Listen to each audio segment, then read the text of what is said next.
Hi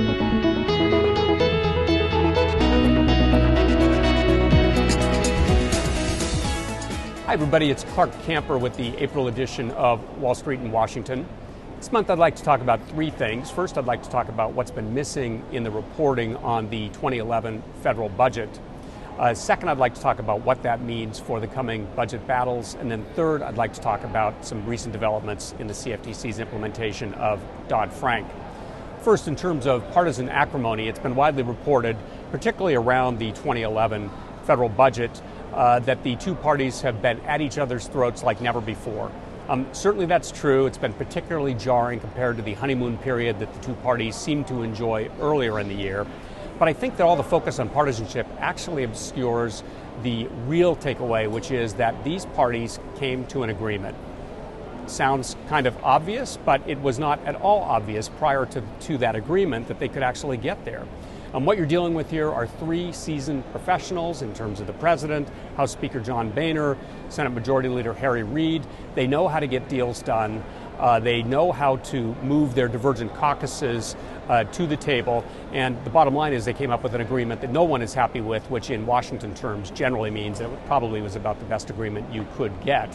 One thing that also has not been noted widely is the fact that these three gentlemen actually like each other. They respect each other. They clearly do not agree much of the time, but they do actually like and respect each other. Don't get me wrong, it's not like the halcyon days of President Reagan, who used to invite the liberal House Speaker Tip O'Neill over for drinks at the White House in the evening, but these three parties do work well together and actually like each other. Now, why am I emphasizing that point? Because it actually portends relatively positive things for the coming federal budget battles. So turning to that, let's take some of the milestones in the budget battles and just look at each of them for a little bit.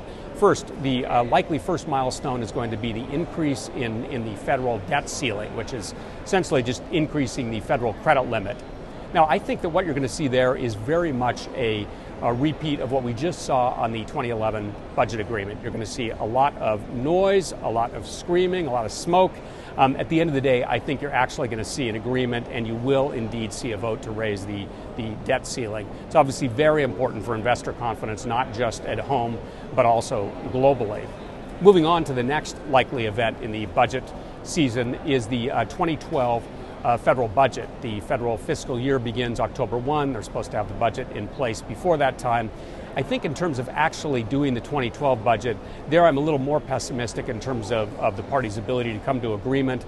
There's so many policy differences, so many aspects of the federal budget that raise these different policy differences that I think the parties may have a very hard time coming to agreement. There you may see something similar to what happened in the first part of the 2011 budget battle, which is an inability to actually come to a full agreement and a series of continuing resolutions that essentially fund the government on a short-term basis. But moving then really to the big enchilada in this space, it's the idea of some kind of agreement on fiscal spending and deficit reduction going forward. There have been some very significant developments over the last month or so. Congressman Paul Ryan, the chair of the House Budget Committee, came out with a very serious and frankly courageous politically proposal to reduce spending. President Obama, I'm speaking prior to his address, but he is expected to come up with a very significant proposal of his own. And so there I'm actually more optimistic, certainly than I was a few weeks ago, that the parties may come to an agreement in terms of some long-term deficit reduction.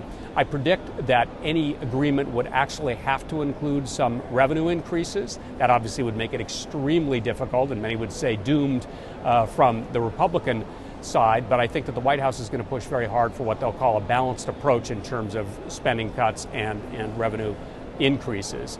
I don't want to overplay that. I think the chances are less likely than not that a large fiscal agreement will happen, but again, the chances have certainly increased in the last few weeks.